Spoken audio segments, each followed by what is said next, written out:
First of all good morning all of you. तो अपन next lecture देखते हैं, lecture number 6 अपना फ्लूइड मैकेनिक्स का। हम पढ़ रहे थे इसकी प्रॉपर्टीज़ के बारे में। काफ़ी सारी प्रॉपर्टीज़ हम पढ़ चुके थे। जो हमारी लास्ट प्रॉपर्टी है फर्स्ट यूनिट की वो है हमारी कैपिलरिटी। तो हम लास्ट प्रॉपर्टी देखते हैं, कैपिलरिटी। लास्ट लेक्चर में हमने सरफेस टेंशन पढ़ा था।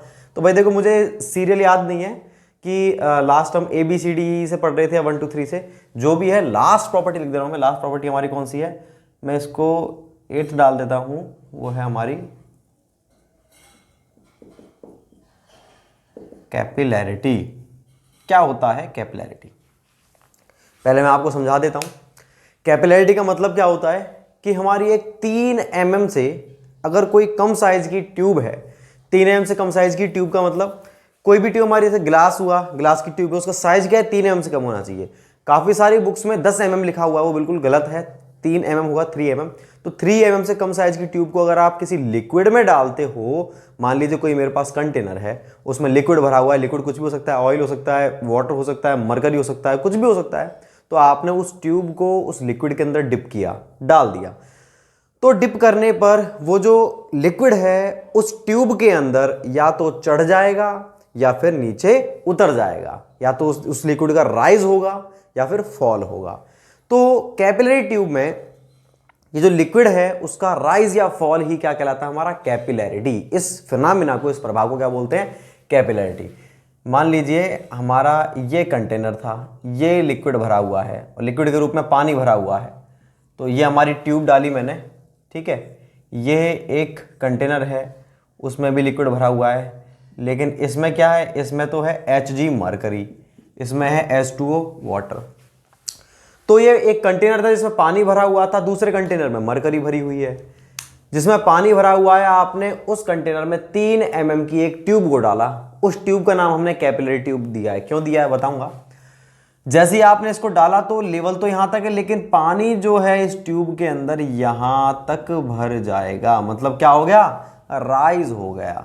लिक्विड का क्या हो गया, राइज हो गया। ऐसे ये मरकरी है, मरकरी का लेवल यहां तक है, लेकिन जैसे ही आपने कैपिलरी ट्यूब डाली तो ट्यूब के अंदर मरकरी क्या हो गई, यहां तक आ गई, नीचे क्या हो गई। ओरिजिनल लेवल तो ये है, लेकिन ट्यूब के अंदर लेवल क्या है, नीचे पहुंच गया है। तो इसमें क्या हो गया, लिक्विड का फॉल हो गया। तो इस ट्यूब को अपन बोलते हैं कैपिलरी ट्यूब, और इस फिनोमेना को, मतलब लिक्विड का कैपिलरी ट्यूब में चढ़ाव या उतार, राइज या फॉल को कैपिलरिटी कहा जाता है। बात क्लियर है भाई। तो इतनी सी बात है, कैपिलरिटी का मतलब क्या होता है, किसी कैपिलरी ट्यूब में लिक्विड का राइज या फॉल ही कैपिलरिटी कहलाता है। अब दिमाग में हमारे क्वेश्चन आता है कि भाई ये होता क्यों है सर, कि कैपिलरी जो हमारी ट्यूब है उसके अंदर लिक्विड राइज क्यों हो रहा है और फॉल क्यों हो रहा है, वो मैं आपको बताता हूं। लिक्विड का राइज क्यों होगा, लिक्विड जो है कैपिलरी ट्यूब के अंदर लिक्विड राइज क्यों होगा, राइज इसलिए होगा लिक्विड का। दो चीज होती है, मैंने आपको पढ़ाया सरफेस टेंशन। सरफेस टेंशन क्यों होता है, ड्यू टू इंटरमोलिकुलर कोहेजन, ठीक है। और एक चीज होती है एडहेजन। कोहेजन का मतलब क्या होता है, कोहेजन का मतलब है दोनों ही क्या है हमारे, एट्रैक्टिव फोर्सेस, आकर्षित बल। कोहेजन जो होता है वो होता है बिटवीन सेम पार्टिकल्स, और ये होता है बिटवीन डिफरेंट पार्टिकल्स। बात क्लियर है। बात आती है हमारे कोहेजन एडहेजन की। तो दो सेम पार्टिकल के बीच में जो इंटरमोलिकुलर क्या होता है, एट्रैक्टिव फोर्स लगता है, उसको बोलते हैं कोहेजन। जैसे कि अगर मैं बात करता हूं, मेरे पास अगर कोई एक तो है मेरे पास पार्टिकल पानी का, दूसरा पानी का पार्टिकल है H2O और H2O। दोनों ही पार्टिकल आपस में जुड़ गए। क्यों जुड़ गए, क्योंकि H2O में क्या होता है H प्लस OH माइनस। तो H plus minus plus minus तो आपस में आयन जुड़ेंगे नहीं जुड़ेंगे, ठीक है ना, डिफरेंट चार्जेस के आयन जुड़ेंगे। तो दूसरे वाले मॉलिक्यूल में H2H प्लस OH माइनस, दोनों पानी के मॉलिक्यूल जो थे आपस में चिपक गए। ये क्या है, दोनों सेम मॉलिक्यूल थे, उसको बोलेंगे हम कोहेजन। और दो डिफरेंट मॉलिक्यूल, डिफरेंट मतलब फेविकॉल है मेरे पास, फेविकॉल तो अलग पार्टिकल हो गया, अलग ही चीज हो गई। और दूसरा मेरे पास है लकड़ी, ठीक है, लकड़ी के अलग पार्टिकल हो गए। आपने देखा लकड़ी हमारी टूट जाती है तो आपने क्या किया, लकड़ी को चिपकाने के लिए बीच में लकड़ी के फेविकॉल लगा दिया, फिर आपने लकड़ी को कर। तो देखो अब क्या हो रहा है, ये मेरी लकड़ी थी पूरी सिंगल थी, वो टूट चुकी है, बीच में मैंने फेविकॉल भरा और ये चिपका दिया, चिपक गई लकड़ी, हमारी लकड़ी चिपक चुकी है। तो कैसे चिपकी वो हमारी, वो चिपकी फेविकॉल की वजह से। तो इनके बीच में आकर्षण बल लग रहा है, अट्रैक्टिव फोर्स, वो किस किस के बीच में लग रहा है, डिफरेंट पार्टिकल, फेविकॉल का पार्टिकल और लकड़ी का पार्टिकल। तो इन दोनों के बीच में जो अट्रैक्टिव फोर्स लग रहा है उसे बोलते हैं हम अडहेजन। इसीलिए फेविकॉल को बोलते हैं अडहेजिव, फेविक्विक को बोलते हैं अडहेजिव, क्योंकि वो अलग डिफरेंट पार्टिकल्स को चिपकाती है। ठीक है ना। तो कोहेजन अडहेजन क्लियर है आपको क्या होता है, कोहेजन होता है बिटवीन सेम पार्टिकल्स, अडहेजन होता है between different particles, attractive forces दोनों। तो हम बात कर रहे थे कैपिलरिटी की। तो सरफेस टेंशन होता था केवल और केवल किसके कारण, सरफेस टेंशन होता था केवल कोहेजन, इंटरमॉलिक्यूलर कोहेजन कारण। अब बात आती है कैपिलरिटी। तो जब क्या होता है, जैसे ही आपने इस ट्यूब को इस लिक्विड में डाला, पानी में डाला, तो दो चीजें होती हैं। क्या होती है, ये देखो लिक्विड के अंदर ये पानी है, पानी के, अब मैं इसको जूम करके दिखाऊंगा, इसे मिटाता हूं, ध्यान से समझ लेना भाई, कंफ्यूजन दूर कर लेना। मैं ट्यूब को थोड़ा सा बड़ा दिखाऊंगा, ठीक है ना, आपको समझाने के लिए। ये ट्यूब मान लीजिए ये थी, ये यहां तक लिक्विड भरा हुआ था। जैसे ही आपने ट्यूब को डाला, लिक्विड इसके अंदर जाएगा, जाएगा लिक्विड। तो देखो भाई लिक्विड जो था, ये जो पार्टिकल है, ये सारे लिक्विड के पार्टिकल हैं, ये जो आपको बीच में दिख रहे हैं, इन पार्टिकल्स में क्या लगेगा, कोहेजन, कोहेसिव फोर्स लगेगा। ठीक है, इन पार्टिकल्स में लगेगा भाई कोहेसिव फोर्स C।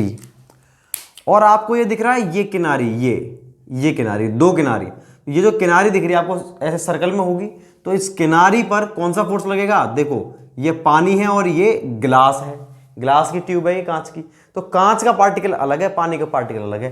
तो इस पर ये जो किनारे हैं, इस पर कौन सा लगता है, इस पर भी अट्रैक्टिव फोर्स लगेगा, लेकिन कौन सा लगेगा, अडहेसिव। क्यों, क्योंकि दोनों डिफरेंट पार्टिकल हैं। अब बात आती है, अब आप इमेजिन करो ये अपनी ट्यूब थी, बीच में पानी भरा हुआ है, तो अट्रैक्टिव फोर्स किसके बीच में लग रहा है, ये जो हमारा ग्लास है, ये जो हमारा ग्लास है, इस ग्लास और ये जो पानी है, इन दोनों के बीच में लग रहा है अट्रैक्टिव फोर्स अडहेजन। और बाकी जो बीच में पानी है उसमें आपस में पार्टिकल्स में लग रहा है कोहेजन। और ये इधर तरफ जो है, मतलब पूरे पूरे किनारे पर तो लग रहा है अडहेजन और बीच में लग रहा है कोहेजन। अब बात आती है कि अडहेजन ज्यादा है या कोहेजन ज्यादा है। अगर अडहेसिव फोर्स ज्यादा है, अडहेसिव फोर्स किसके बीच में, सॉलिड सरफेस मतलब कांच और लिक्विड। तो अगर अडहेसिव फोर्स ज्यादा है और कोहेसिव फोर्स कम है, तो क्या होगा, आप सोच सकते हो अडहेसिव का मतलब क्या है, इससे ज्यादा चिपक रहा है, तो लिक्विड क्या होगा, ये वाला फोर्स ज्यादा है, कोहेजन कम है, तो लिक्विड चारों तरफ से यूं ऊपर चढ़ेगा। ठीक है ना। अगर अडहेजन ज्यादा है, कोहेजन कम है, तो क्या होगा, ये यूं चढ़ गया लिक्विड, देखो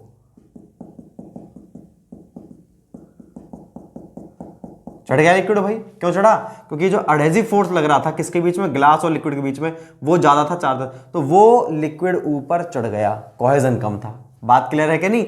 ऐसे ही अगर हम बात करते हैं किसकी, कि अगर इसके अंदर ये तो था H2O, अगर इसमें H2O ना हो करके अगर इसमें मरकरी होती तो क्या होता, अगर भैया इसमें मरकरी होती ना, तो देखो मरकरी में क्या होता, मरकरी में होता है कोहेजन ज्यादा अडहेजन कम। तो कोहेजन ज्यादा है तो बीच वाली चीज ज्यादा है, बीच वाला फोर्स वो बाकी चीजों को यूं खींचेगा। इसमें क्या हो रहा था, ये जो किनारे वाला फोर्स था वो ज्यादा था, तो वो क्या, वो यूं खींच रहा था, बीच वाली चीज कम हो गई। इस वाले में क्या हो रहा है, इसमें बीच का फोर्स ज्यादा है, अडहेजन कम है, अडहेजन कम है, कोहेजन ज्यादा है, तो इसमें शेप ऐसी बनेगी, ये देखो ऐसे, क्योंकि ये अडहेजन तो कम हो गया, कोहेजन ज्यादा है, तो क्या हो जाएगा, ये पूरा पूरा इसका डाउन, नीचे चला जाएगा। नीचे चला जाएगा मतलब क्या हो गया, लिक्विड का फॉल हो गया। किसमें, मरकरी में। तो इसमें तो राइज होगा, इसमें फॉल होगा। इसमें शेप कैसी बनेगी, ऊपर से देखने पर कॉन्वेक्स बनेगी, इसमें कॉनकेव बनेगी। ये सॉरी, ये कॉनकेव है और ये कॉन्वेक्स, उत्तल और अवतल। ठीक है ना। तो ये लिक्विड का राइज और फॉल। अब अगर मैं एक वर्ड में, एक लाइन में बोलूं कि भाई कैपिलरिटी क्यों होती है, कैपिलरिटी होती है इंटरमॉलिक्यूलर कोहेजन और सरफेस से सॉलिड सरफेस के अडहेजन के कारण। ठीक है ना। तो दोनों ही चीजें आती हैं कैपिलरिटी में। तो कैपिलरिटी इफेक्ट क्यों होता है, देखो क्वेश्चन बनता है, ये क्वेश्चन बहुत इंपॉर्टेंट है दो चीजों के लिए। सरफेस टेंशन के लिए, सरफेस टेंशन क्यों होती है, ऑप्शन आपको यही मिलेंगे चारों, दोनों केसेस में। सरफेस टेंशन क्यों होती है, ऑप्शन 1 होगा आपका ड्यू टू कोहेजन, दूसरा due to adhesion, due to cohesion, adhesion, both, none of these. तो इसमें ऑप्शन आएगा ओनली कोहेजन, अडेजन उसके अंदर कोई काम ही नहीं आता। कैपिलरिटी की बात करें, due to cohesion, due to adhesion, due to both, none of these. क्या आएगा? ड्यू टू बोथ, दोनों चीज़ों के कारण होती है हमारी कैपिलरिटी। तो कैपिलरिटी क्यों होती है कि जो हमारा 3 mm की जो ट्यूब होती है उसमें अगर आपने उसको लिक्विड में डाल दिया तो लिक्विड के सॉलिड सरफेस से अडेजन और कोहेजन के कारण लिक्विड का राइज होता है या फिर फॉल होता है। इस राइज या फॉल होने को ही अपन क्या बोलते हैं? कैपिलरिटी कहते हैं। क्यों होता है ये मैंने आपको बता दिया। अब काफ़ी सारी चीज़ें इससे रिलेटेड वो मैं आपको बता देता हूँ पहले 1 बाय 1, फिर मैं आपको लिखवाऊंगा बाद में क्या चीज़ें हैं। देखो, एक तो होता है भैया ये एंगल, कॉन्टैक्ट एंगल। देखो ये इस तरह से चिपक रहा है ना, तो अगर मैं इस लाइन को ऐसे बना दूँ, देखो बाहर ये यूँ निकल गई, तो आप कैसे देख लो, ये एंगल और ये एंगल एक ही बात है। ये देखो ना, ये दोनों बराबर एक ही तो एंगल होंगे, एकांतर कोण। ये देखो ये तो ये होता है हमारा थीटा। इसको बोलते हैं कॉन्टैक्ट एंगल। किस एंगल से ये सरफेस को कॉन्टैक्ट कर रहा है।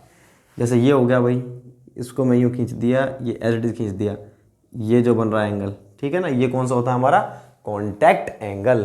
तो कॉन्टैक्ट एंगल को अपन थीटा से डिनोट करते हैं। तो इस वाले केस में जब राइज होगा तो आपको पता ही है, जब राइज होगा तो थीटा की value less than equal to 90 degree, ठीक है। 90 डिग्री से कम होती है, इसमें 90 डिग्री से ज़्यादा होगी। ये कोण हमेशा क्या होगा? जैसे ये वाली शेप कब बनेगी? इस शेप से ये वाली शेप कब बनेगी? जब 90 डिग्री से एंगल ज़्यादा हो जाएगा। तो इस वाले केस में जब हमारे लिक्विड का राइज होता है तो उस वाले केस में कॉन्टैक्ट एंगल कितना बनता है? 90 डिग्री से कम बनता है। और जब फॉल होता है तो 90 डिग्री से अधिक बनता है। और एक चीज़ और इससे रिलेटेड क्या है कि अगर 90 डिग्री से कम है और ज़्यादा है, तो अगर कम बनता है 90 डिग्री से, मतलब जब राइज होता है, तो उस वाले केस में जो हमारा सॉलिड सरफेस है उसको लिक्विड भिगो देता है। देखो जैसे ये मान लीजिए मैंने पानी की बूंद डाली, किसके ऊपर? मैंने पानी की बूंद किसी सरफेस पे डाल दी, ज़मीन पे डाल दी, फर्श पे डाल दी, मेरे टाइल के ऊपर डाल दी मान लीजिए। तो देखो क्या होता है, ये जो टाइल का सरफेस है और ये पानी की बूंद है, ये पूरी एक बूंद है, ठीक है। इन दोनों के बीच में क्या हो जाता है? एक बॉन्ड। इन दोनों के बीच में कौन सा फोर्स लगेगा? पानी की बूंद और ये जो सरफेस है उसके बीच में अडेजन, और अडेजन होता है ज़्यादा, ठीक है, और कोहेजन होता है कम।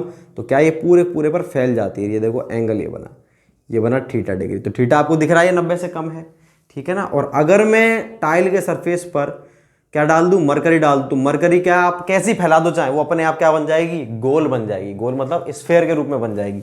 वो अपने आप ऐसी हो जाएगी, ऐसी हो जाएगी। तो आपको ये समझ में आ रहा है ये एंगल कितना बन रहा है? ये एंगल थीटा बना 90 डिग्री से ज़्यादा और ये एंगल बना 90 डिग्री से कम। तो आपको क्या समझ में आया? इनमें से कौन सा वाला लिक्विड जो है हमारे सॉलिड सरफेस को भिगो पा रहा है? ये वाला लिक्विड तो भिगो पा रहा है और ये वाला नहीं।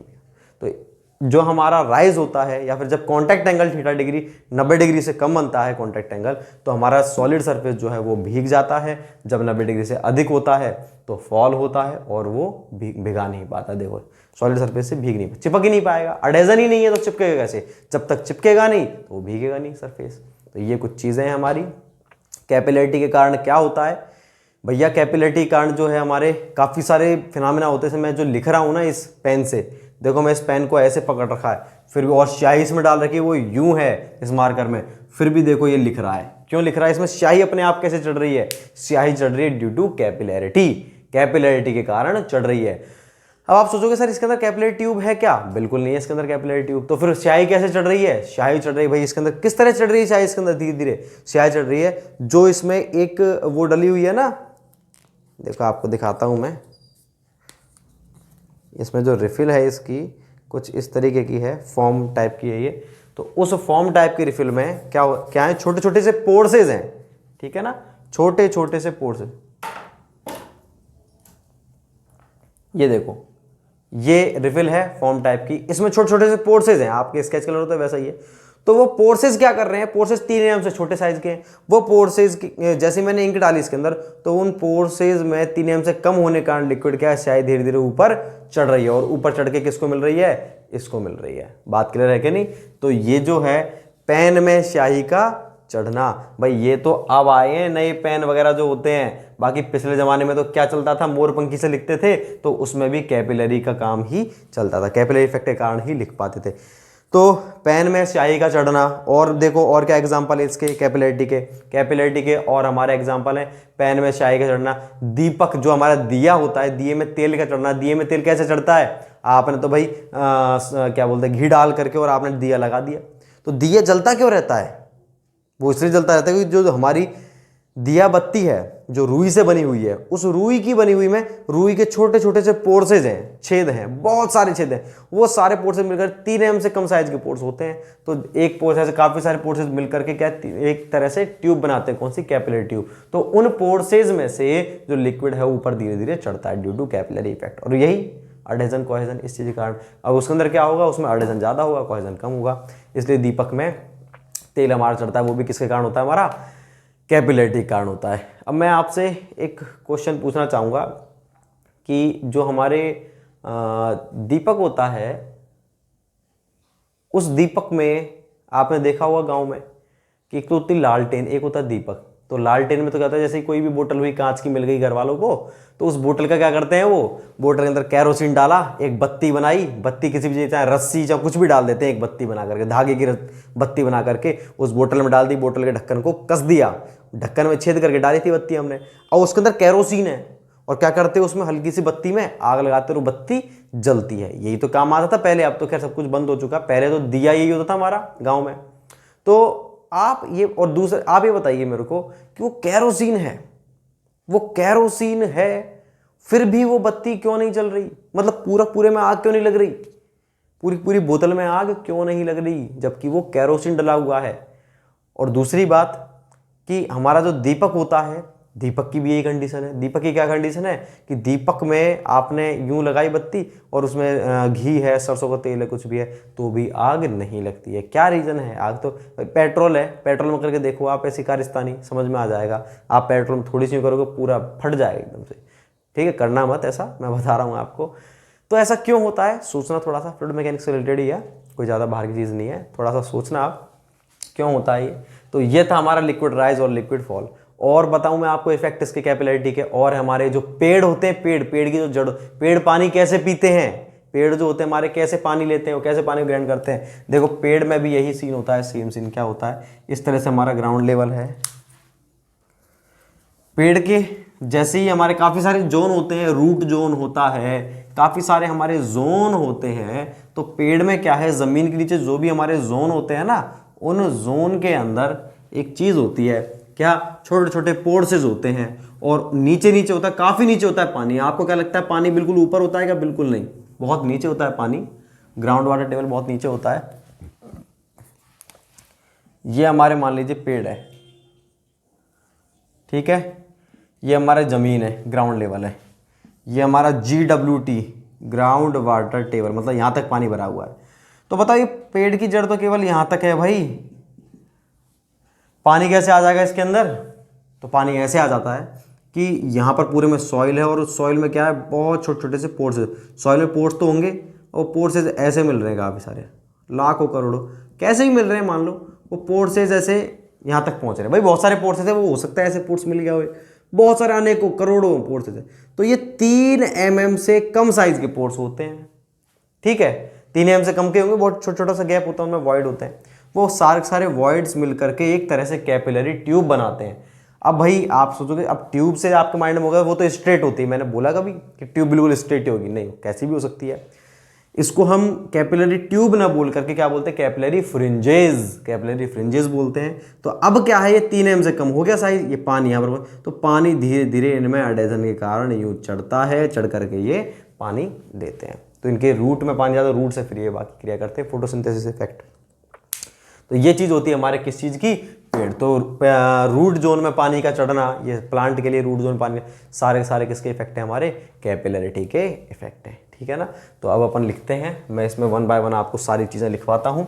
क्या होता है कैपिलरिटी? तो कैपिलरिटी क्यों होता है? ड्यू टू कोहेजन या अडेजन या बोथ, दोनों चीज़ों के कारण।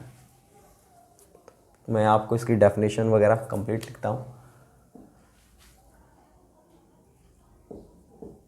3 mm अंडरलाइन लगा देना, से कम साइज की ट्यूब को लिक्विड में डालने पर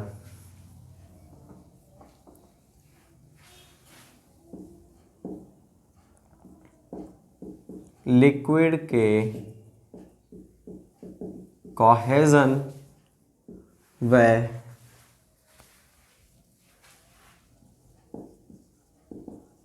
सॉलिड सरफेस से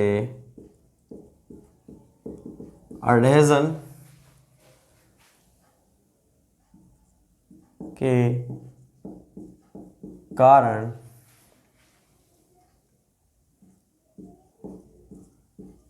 ट्यूब में लिक्विड का राइज या फॉल होता है। इस ट्यूब को कैपिलरी ट्यूब कहते हैं। वह इस प्रकार लिक्विड के राइज या फॉल को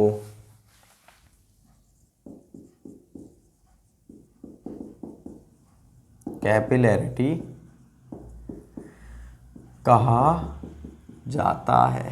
कैपिलैरिटी क्लियर है भाई। और अपन लिखते हैं कि भाई लिक्विड का राइज होगा या फॉल, ये किस पर निर्भर करता है? ये निर्भर करता है कि एडहेजन ज्यादा है या फिर कोहेजन, मतलब इन दोनों के रिलेटिव का मतलब होता है कंपैरिजन वाला, इन दोनों कौन सी चीज ज्यादा है कौन सी चीज कम है, तो रिलेटिव मैग्नीट्यूड पर निर्भर करता है। वो मैं लिखता हूं,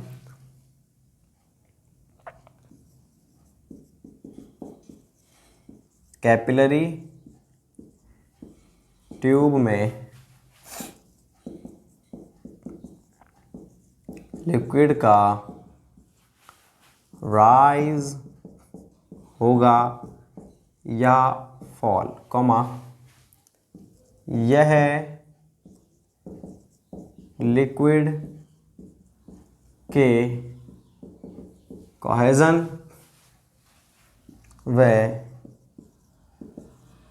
सॉलिड सरफेस से एडहेजन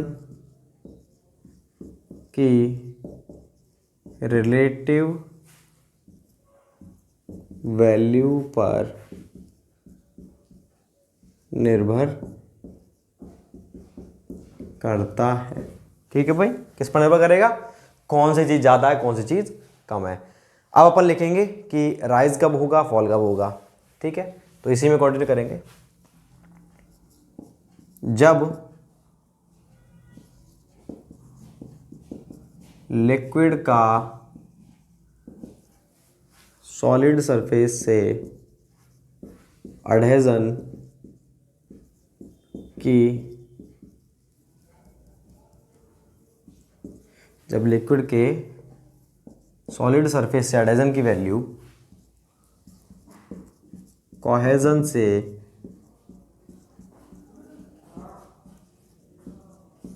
अधिक होती है तो ट्यूब में लिक्विड क्या होता है? राइज होगा फॉल होगा? राइज होता है। और इस केस में क्या होता है? इस केस में लिक्विड व सॉलिड सरफेस के बीच कांटेक्ट एंगल 90 डिग्री से क्या होता है? 90 डिग्री से कम होता है। 90 डिग्री से कम होता है और लिक्विड कॉमा सॉलिड सरफेस को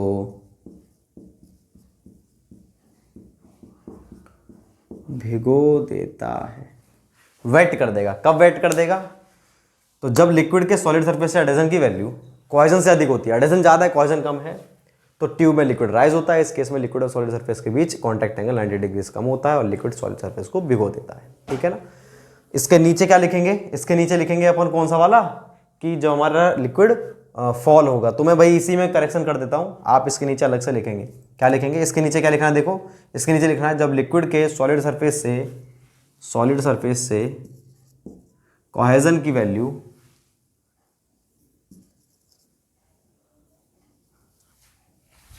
जब लिक्विड के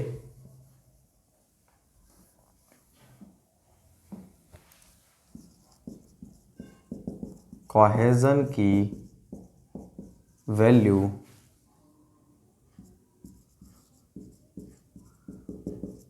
एडेशन से अधिक होती है तो ट्यूब में लिक्विड क्या होता है? इस वाले केस में लिक्विड फॉल होता है। इस केस में लिक्विड व सॉलिड सरफेस के बीच कांटेक्ट एंगल 90 डिग्री से क्या होगा आपकी बार? अधिक होता है और लिक्विड सॉलिड सरफेस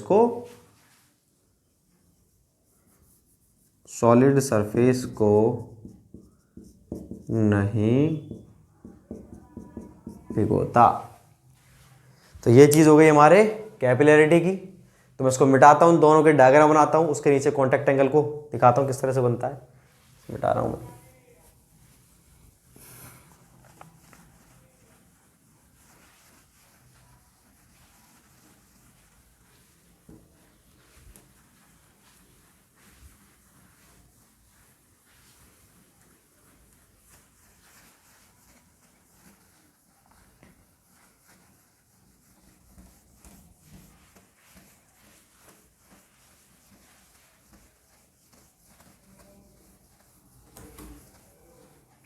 अब लिखते हैं अपन, देखो इसके नीचे आप ये डायग्राम बनाना।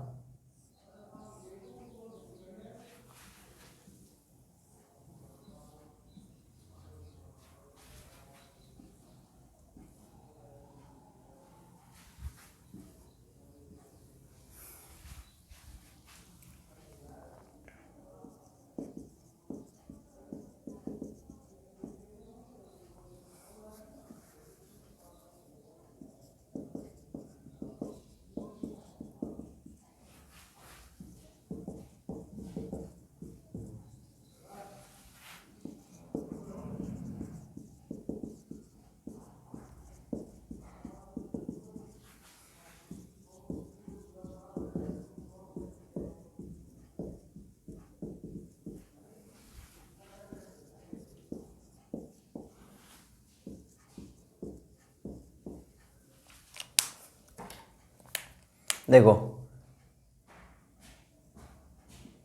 लिक्विड भरा हुआ है, ठीक है। इसको मैं कंप्लीट दिखा देता हूँ। ये जो एंगल है इसको बोलते हैं थीटा, कांटेक्ट एंगल। तो इसमें आपको दिख रहा है लिक्विड का राइज हो गया। इसमें लिक्विड यहाँ तक था और ये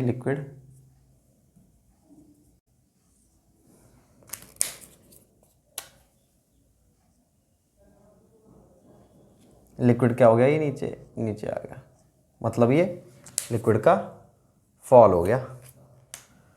और ये जो एंगल बन रहा है ये अपना कौन सा? थीटा। 90 डिग्री से इसकी वैल्यू हमेशा ज़्यादा होगी। इसमें लिक्विड का फॉल हो गया, ओरिजिनल लेवल ये था उससे कम आ गया, ये लिक्विड फॉल हो गया। लिक्विड राइज कब होगा? एडेशन के एडेशन, कोहेजन एडेशन। थीटा की वैल्यू 90 से कम होगी, थीटा की वैल्यू 90 से ज़्यादा होगी। इस वाले केस में सॉलिड सरफेस वेट होता है कि नहीं, ये मैं बता देता हूँ। देखो ये इस तरह से, ये थीटा है, तो इस वाले केस में सॉलिड सरफेस वेट्स, भीगता है। इस केस में ऐसा सीन हो जाएगा, ऐसा सीन हो जाएगा। इसका मतलब थीटा क्या है? 90 से ज़्यादा है। तो इस वाले केस में solid surface does not wet. ठीक है भाई, इसको उतारो आप। अब इसके बाद मैं इसके इफेक्ट लिखवाता हूँ, कॉन्टैक्ट एंगल की वैल्यू भी लिखवा दूंगा। मैं इसे मिटाता हूँ।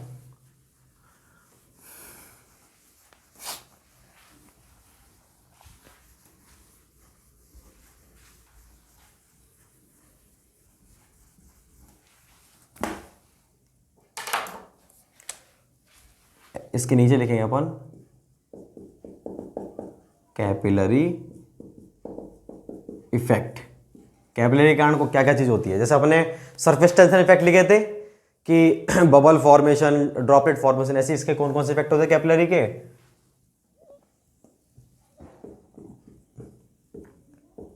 पेन में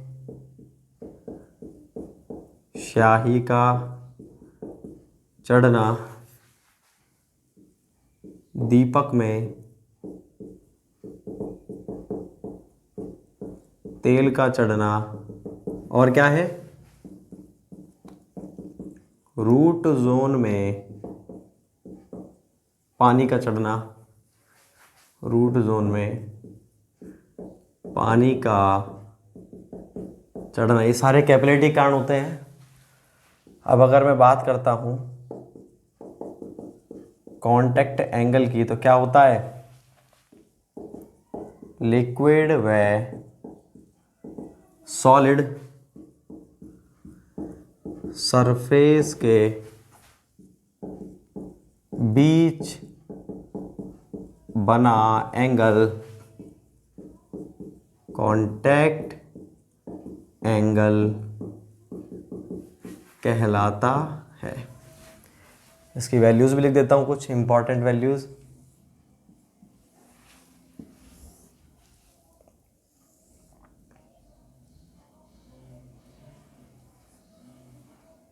ये है लिक्विड,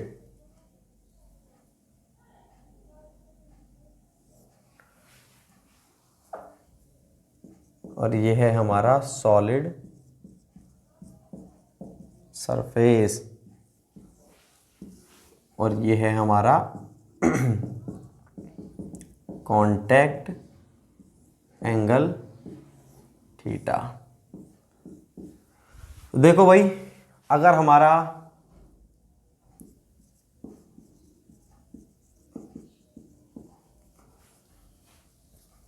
प्योर वाटर और क्लीन ग्लास है, बिल्कुल साफ ग्लास है, तब तो कांटेक्ट एंगल बनेगा आपका 0 डिग्री। और अगर मैं बात करूं वाटर है, केवल वाटर मतलब प्योर नहीं है, वो केवल नॉर्मल पानी है, वाटर है, और ग्लास कैसा, ग्लास भी कोई क्लीन नहीं है, ऑर्डिनरी, जो अपना नॉर्मल है, ऑर्डिनरी ग्लास है, तो बनता है 8 से 18 डिग्री के बीच में। और अगर हमारा वाटर है और सिल्वर है तो बनता है 90 डिग्री। मरकरी ग्लास है तो लिक्विड के रूप में क्या है, मरकरी है, और हमारा ग्लास कांच है तो बनता है लगभग 128 डिग्री। इसमें से इंपॉर्टेंट है आपका, सारी इंपॉर्टेंट है चारों, 1 2 3 बहुत पूछते हैं मरकरी ग्लास के बीच में कितना बनता है, 128 डिग्री। 90 से ज़्यादा है कि नहीं, ये देखो 0 डिग्री, 90 डिग्री। 90 डिग्री का मतलब है अगर पानी और सिल्वर है तो कोई राइज कोई फॉल नहीं होगा, बिल्कुल एज इट इज रहेगा, ठीक है ना। ये चीज़ रहती है हमारी कॉन्टैक्ट एंगल के वैल्यूज़ थी। अब मैं आपको एक बात बताना चाहूँगा कि जो हमारी कॉन्टैक्ट एंगल की मैं बात करता हूँ, आपने देखा होगा जो हमारे पेन, मैं आपको एक एक्सपेरिमेंट बताऊँ, क्या करोगे आप, जो हमारे पेन की रिफिल होती है ना, बिल्कुल पतली सी, वो 3 mm से कम साइज होगा उसका डायमीटर। आप उस रिफिल जब खाली हो जाए पेन तो उस रिफिल में ऊपर से निब को हटा देना, केवल रिफिल को लेकर उसको पानी में डालना आप, फिर देखना उसमें लिक्विड राइज होता है कि नहीं। मैं जो बात बता रहा हूँ वो सच है या गलत, कि भाई लिक्विड 3 mm से कम साइज की ट्यूब में, कैपिलरी ट्यूब में लिक्विड, उसको लिक्विड में डालने पर क्या है, उसमें फॉल होगा या फिर राइज होगा। तो आप डालकर देखना फॉल होता है, राइज होता है, फिर मेरे को कमेंट सेक्शन में आप डालना कि राइज हुआ, फॉल हुआ या कुछ नहीं हुआ, जो भी मुझे बताना आप, फिर मैं आपको बताऊंगा। उसके पीछे बहुत अच्छी कॉन्सेप्ट है, बहुत अच्छा। मैं इसे मिटाता हूँ।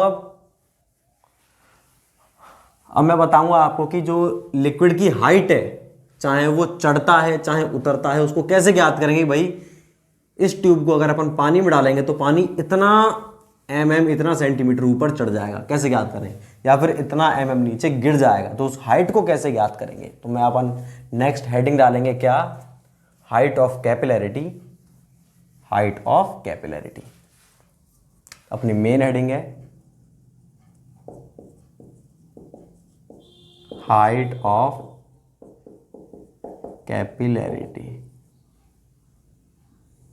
उसमें दो चीज देखेंगे अपन, ए इन कैपिलरी ट्यूब, दो चीज है।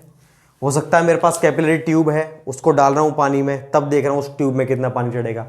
मैंने आपको बताया 3 mm से कम होना चाहिए साइज। मैंने आपको ये बताया कि रूट जोन में भी चढ़ता है तो उसमें कैपिलरी ट्यूब तो होती नहीं है, छोटे छोटे वॉइड, कुछ भी करें, कुछ ऐसा स्ट्रक्चर बन गया कि हमारे पास होल, मतलब होल साइज का स्ट्रक्चर मिल गया, चढ़ने के लिए 3 mm से कम का स्पेस मिला है, उसमें चढ़ जाएगा लिक्विड। हो सकता है मेरे पास पानी है, पानी मैंने क्या है 2 गिलास रख दिए कांच, उनके बीच की दूरी 3 mm से कम रख दी, दोनों ग्लास को पैरेलल यूं रख दिया, तो आप बताओ गैप बन गया कि नहीं बन गया 3 mm से कम का। भाई देखो ये सामने से देखने पर ये लिक्विड यहाँ तक भरा हुआ था, एक गिलास मैंने ऐसे रख दिया, उसके जस्ट सामने एक गिलास और खड़ा कर दिया कांच का, ठीक है, एक कांच की प्लेट इस तरह से खड़ी कर दी मैंने दोनों तरफ, 3 mm से कम का साइज है, इसमें भी लिक्विड चढ़ेगा। क्यों? क्योंकि भाई क्या है, एडेजन होगा, तो एडेजन कारण लिक्विड चढ़ेगा।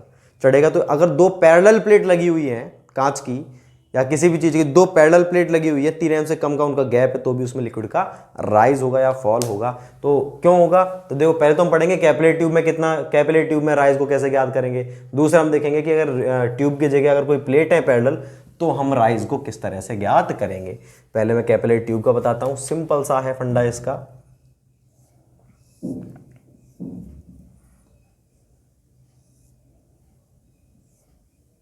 मैं थोड़ा इसको बड़ा करके दिखाऊंगा जिससे आपको समझ में आए, दिख जाए अच्छे से। इसमें लिक्विड ये राइज हो गया इतना, ये एंगल क्या है, थीटा। ये जो चढ़ता है सरफेस टेंशन कोहेजन और एडहेजन कारण चढ़ता है, मतलब सरफेस टेंशन, तो ये क्या है हमारी, कितना फोर्स लगेगा चारों तरफ, इसके सिग्मा के बराबर लगेगा। उस पूरी परिधि पर बाहर की तरफ क्या लगेगा, ऐसे सिग्मा लगेगा। सिग्मा मतलब सरफेस टेंशन। जब ये सिग्मा है, ठीक है, मान लीजिए हाइट कितनी है इसकी, ये हाइट है स्मॉल h, कितना चढ़ गया लिक्विड इसके अंदर, h हाइट तक चढ़ गया। मुझे यही h निकालनी है, h को कैसे निकालूं मैं, मेरे को इसका रेडियस भी पता है, रेडियस कितनी है इसकी, रेडियस है कैपिटल R, ये इसकी रेडियस है, ये मुझे h निकालना है। ये सिग्मा लग रहा है, ये थीटा है, तो इसके बिल्कुल वर्टिकल डायरेक्शन में कितना लगेगा, ये जो वर्टिकल डायरेक्शन में इसका कंपोनेंट निकाल लो, सिग्मा कॉस थीटा, और ये भी सिग्मा कॉस थीटा। तो वर्टिकल डायरेक्शन में कितना हो गया कंपोनेंट, सिग्मा कॉस थीटा, ठीक है ना।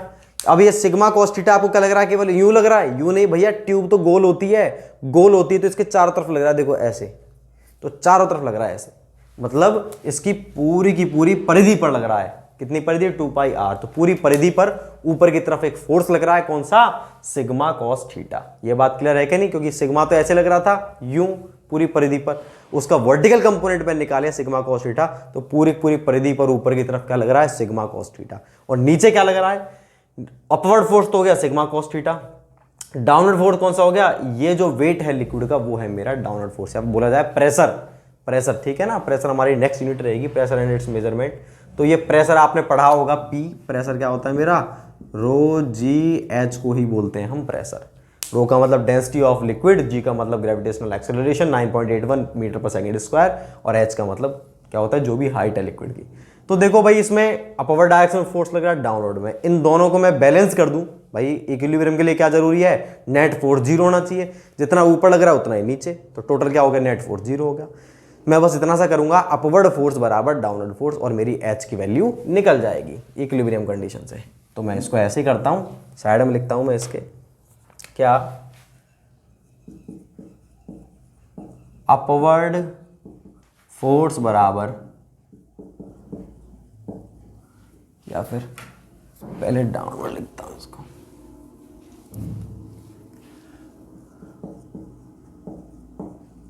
डाउनवर्ड फोर्स बराबर अपवर्ड फोर्स। तो डाउनवर्ड फोर्स कितना लग रहा है, वो लग रहा है मेरे प्रेशर इंटेंसिटी इनटू में क्रॉस सेक्शन। भैया आपको ये तो प्रेशर पता है, न्यूटन पर मीटर स्क्वायर। प्रेशर क्या होता है? Force upon area. ठीक है, अब आपको केवल फोर्स निकालना है, तो फोर्स क्या होगा? Pressure into area. हम तो फोर्स की बात कर रहे हैं ना, फोर्स होगा प्रेशर इनटू में एरिया। से मैं लिख दिया प्रेशर इंटेंसिटी इनटू में क्रॉस सेक्शन एरिया। और अपवर्ड क्या लग रहा है? अपवर्ड लग रहा है मेरा surface tension, sigma cos theta. Surface tension तो है, सरफेस टेंशन। और सरफेस टेंशन क्या होती है हमारी? सिग्मा होता है हमारा फोर्स पर यूनिट लेंथ। तो यहां से फोर्स निकालना है मुझे, अपवर्ड फोर्स। फोर्स क्या हो जाएगा? सरफेस टेंशन इनटू में लेंथ। लेंथ क्या है यहां पे? पेरीमीटर। इसलिए मैंने लिख दिया सरफेस टेंशन इनटू में पेरीमीटर। परिधि पर ही तो लग रहा है, तो बस मैंने फोर्स निकाले। इसका तो क्या हो गया? फोर्स बराबर पी इंटू ए, और यहां से फोर्स बराबर सिग्मा इंटू में एल। तो मैं इसको लिख दिया पी इंटू ए सिग्मा इंटू एल। तो प्रेशर क्या होता है मेरा? रो जी एच। ये अगर समझ में नहीं आता तो कोई बात नहीं, मैं आपको नेक्स्ट में बताऊंगा। Area pi r square. Sigma surface tension कितनी लग रही है भाई? सिग्मा कॉस थीटा है, क्योंकि अपवर्ड निकालना है तो कॉस थीटा लेंगे अपन, सिग्मा कॉस थीटा, सिग्मा नहीं लेंगे। पेरीमीटर मेरी क्या हो जाएगी? 2 पाई आर। तो सिग्मा कॉस थीटा इंटू में 2 पाई आर। तो आर से आर कैंसिल, पाई से पाई कैंसिल, एच जो निकालना है, तो एच क्या हो गया मेरा? 2, एच बराबर हो गया 2 सिग्मा कॉस थीटा अपॉन में रो जी आर। ये मेरी इक्वेशन हो गई इंपॉर्टेंट। अब आपको ध्यान रखना है भाई, मैंने आपको रेडियस की टर्म में निकाली है। आपको ऑप्शन मिलेंगे कि जो लिक्विड राइज होता है वो कितना होता है? एच बराबर 4 sigma cos theta rho g r, 2 sigma cos theta rho g r, 2 sigma cos theta rho g d upon में 4 sigma cos theta upon rho g. तो अगर डायमीटर टर्म में बोलता है तो रेडियस क्या होती है? D by 2।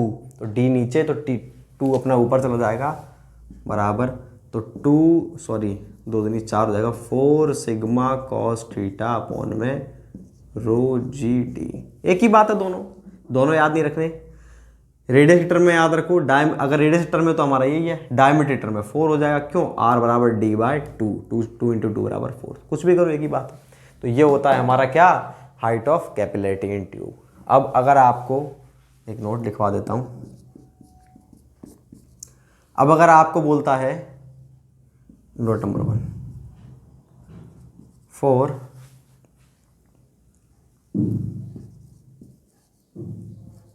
वाटर एंड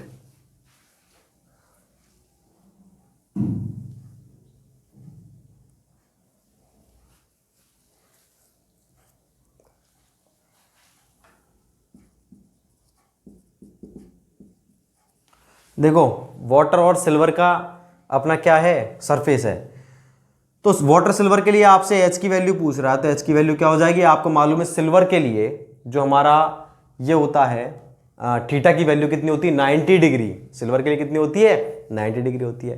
तो अब आपको मालूम है भैया 90 डिग्री है, तो cos 90 बराबर 0 होता है, और 0 की वैल्यू 0 इंटू टोटल क्या हो गया? h बराबर 0 हो जाएगा। तो आपसे अगर डायरेक्टली पूछता है ना कि वाटर सिल्वर के लिए कैपिलरी राइज कितना होगा, और आपको सारी चीज दे रखी है, आपको सिग्मा दे रखा है, आर दे रखा है, क्या है? कुछ सोचना ही नहीं है, 0 चढ़ेगा ही नहीं।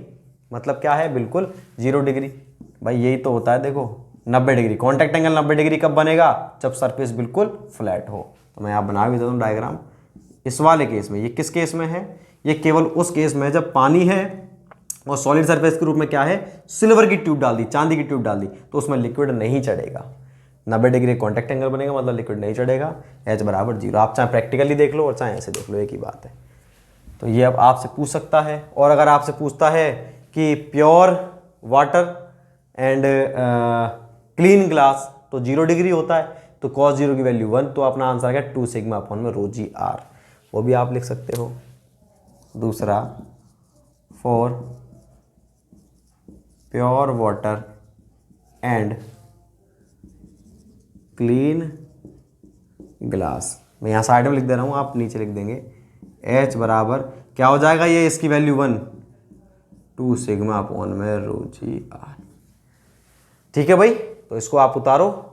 अब मैं आपको उसमें बताता हूँ इन कैपिलरी पैरेलल प्लेट में। कैपिलरी ट्यूब में तो H बराबर क्या होता है 2 sigma cos theta rho g r, और उसमें भी कोई इतना ज़्यादा दिमाग नहीं लगाना, उसमें बस जो मुझे लिखवाना है नोट उसके लिए मैं आपको बता रहा हूँ बी इन पैरेलल प्लेट। इसको उतार लेंगे, मैं इसे मिटा रहा हूँ, in parallel plate. Parallel plate वाले केस में क्या है, ये ट्यूब नहीं है, दो प्लेट रखी हुई हैं जिनके बीच की डिस्टेंस क्या है टी है, ठीक है ना, टी है डिस्टेंस। ऐसे ही निकालेंगे सेम, तो उसका आंसर भी अपना सेम ही निकल के आएगा। मैं तो आपको डायरेक्टली कंक्लूजन लिख देता हूं, ऐसे ही निकल के आएगा सेम।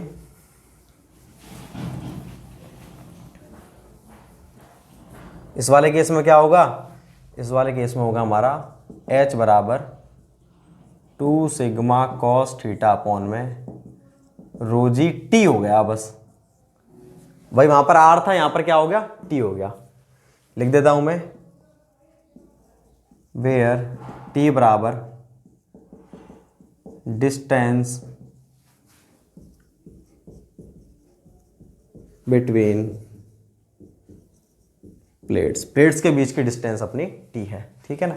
अब मैं जो मुझे बताना था वो चीज़ क्या थी, वो ये थी, उसको आप नोट के रूप में लिखेंगे, इफ T बराबर डायामीटर ऑफ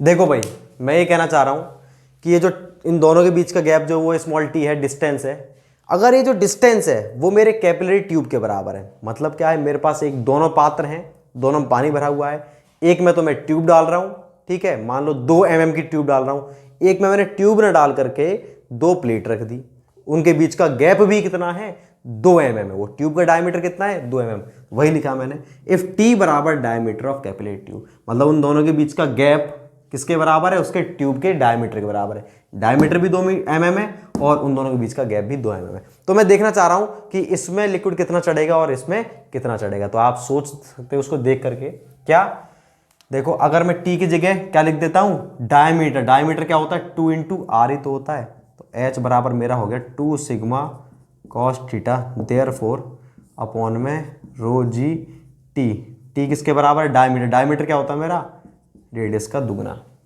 तो रेडियस का दुगना 2 से 2 कैंसिल, तो वैल्यू आ गई सिग्मा कॉस थीटा अपॉन में रो जी आर। तो यहां से आपको क्या समझ आया कि अगर कैपिलरी ट्यूब होती तब तो मेरा होता है 2 into 2 sigma cos theta rho g r, और जब मैंने उसी डायमीटर के बराबर की अगर 2 प्लेट्स रख दी तब मेरा क्या आ रहा है sigma cos theta upon rho g r, मतलब 2 से गुणा नहीं हो रहा। तो कौन से वाले में चढ़ेगा ज़्यादा, कैपिलरी ट्यूब में ज़्यादा चढ़ता है और उसमें कम चढ़ता है। दोनों का अगर बराबर है, उसका गैप और डायमीटर बराबर है, तो जितना कैपिलरी ट्यूब में चढ़ रहा है उसका आधा चढ़ेगा, या कहा जाए जितना पैरेलल प्लेट में चढ़ेगा उसका दुगना चढ़ेगा कैपिलरी ट्यूब के अंदर। तो इससे मैं कंक्लूजन लिख देता हूं, एच ऑफ कैपिलरी ट्यूब बराबर दुगना 2 into H of parallel plate. ये मेरे को केवल आपको ये वाला नोट बताना था, इस नोट के लिए मैंने आपको ये पूरी पूरी कहानी बताई है। आप इसको डायरेक्टली भी याद रख सकते हैं कि भाई पैरेलल प्लेट में इस वाली कंडीशन फिक्स है, टी का मतलब क्या है डायमीटर के बराबर होना चाहिए, जितनी डायमीटर है कैपिलरी ट्यूब का उतना ही उन दोनों के बीच में गैप होना चाहिए। तो उस कंडीशन में जितना कैपिलरी ट्यूब में चढ़ेगा उसका आधा चढ़ेगा प्लेट्स के अंदर, या कहा जाए जितना प्लेट्स में चढ़ेगा उसका दुगना चढ़ेगा कैपिलरी ट्यूब के अंदर। बात क्लियर है। अगर मान लीजिए आपको क्वेश्चन दे सकता है कि कैपिलरी जो प्लेट है उन दोनों का जो डायमीटर गैप सेम है, कैपिलरी प्लेट के अंदर चढ़ रहा है 4 mm, तो कैपिलरी ट्यूब में कितना चढ़ेगा 8 mm, ठीक है, उसमें चढ़ रहा है कैपिलरी ट्यूब में 10 mm, तो प्लेट में 5 mm चढ़ेगा। तो ये बात थी हमारी टोटल कैपिलरिटी की। अब ये हमारा बी आपने लिख ही लिया था, तो हमारा ये जो फर्स्ट जो हमारी यूनिट थी वो कंप्लीट हो चुकी है, प्रॉपर्टीज ऑफ फ्लूइड। अब जो नेक्स्ट यूनिट है हमारी वो है प्रेशर एंड इट्स मेजरमेंट। इन सभी प्रॉपर्टीज का काम आएगा आगे। तो अपन नेक्स्ट यूनिट के अंदर नेक्स्ट लेक्चर में नेक्स्ट यूनिट पढ़ेंगे प्रेशर एंड इट्स मेजरमेंट। तो देखते रहना इसे और रिवीजन करते रहें। Thank you so much.